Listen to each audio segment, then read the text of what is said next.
Getting to Poland is dangerous for many. It takes days to get to the border and then hours to get processed. On top of that, families are being separated, men forced to send their loved ones to safety while they stay back and fight. Every day we see new video of families crossing the border, most carrying whatever they could grab when they left home. Other than Poland, hundreds of thousands of refugees have made their way to places like Romania, Hungary, and Slovakia.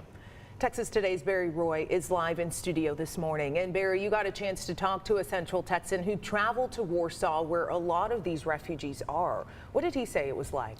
Yeah, Chris and Tasia, in a word, Nick Krejchi tells me that it's heartbreaking to see and witness all that is happening in Ukraine. He also says it's rewarding to be a part of the solution for many, even in the smallest of ways. As the war in Ukraine continues and the country finds the strength to fight back. Honestly, it's a bit difficult to express with words. Nick Krejchi, who grew up in Temple and graduated from Belton High School in 2010, says he spent some time in Ukraine when he was a teenager, and with a planned trip to Europe already on the books, wanted to do something. I hadn't really anticipated getting as involved in this effort as I am now.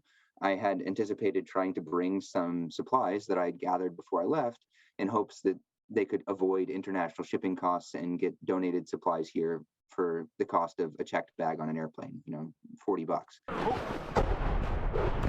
Nick says he brought medical supplies with him and told those he met with that if they needed any help, he would do what he could. And when they asked for more, he couldn't say no. Immediately got thrust into a logistics role because people were needed who could communicate and speak English and who had experience coordinating the acquisition and delivery of supplies from manufacturers.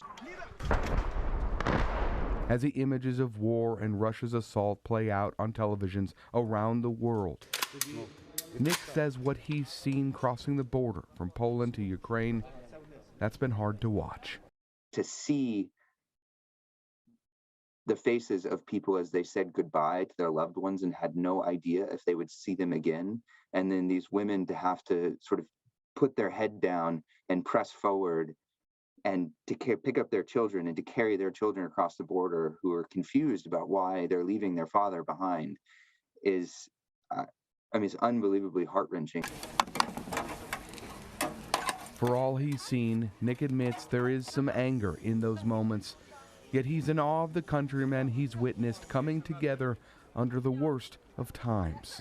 Seeing them overwhelmingly having a positive attitude about being able to give back and being able to help and do whatever they can to help their countrymen who are still in Ukraine. That to me, it helps to sort of quell the anger a little bit. And in the midst of a storm in the shadow of war, a heartfelt hope for a country fighting for survival.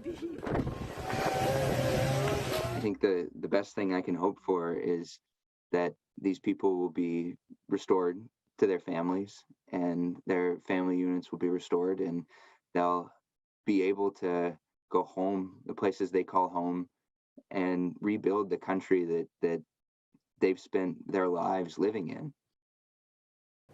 A pretty interesting story that he has from what he has seen on the ground. Some pretty incredible images that we have seen splashed all across our television sets over the course of the last month or so now.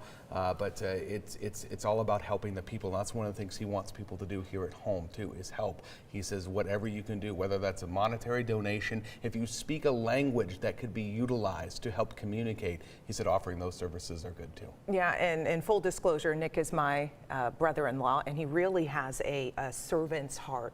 He served as a paramedic for many years now, going into the medical field. He's in medical school now. We see these images every day, right? And I think sometimes we can become desensitized that there are families being ripped apart. You see the tears in the mother and children's eyes as they have to wave to their father goodbye, and their father being so proud to be able to serve their country and fight in this war for their family and for strangers. Absolutely, and I think that so many people have felt a sense of helplessness and have wanted to do something, maybe express that on social media, but to see someone actually, put words into action is pretty inspiring. We'll have a web article up online here shortly, so if people want to do that, direct link to know how you can do that, how you can donate, and walk you through those steps. All right, Barry, great story. Thank you.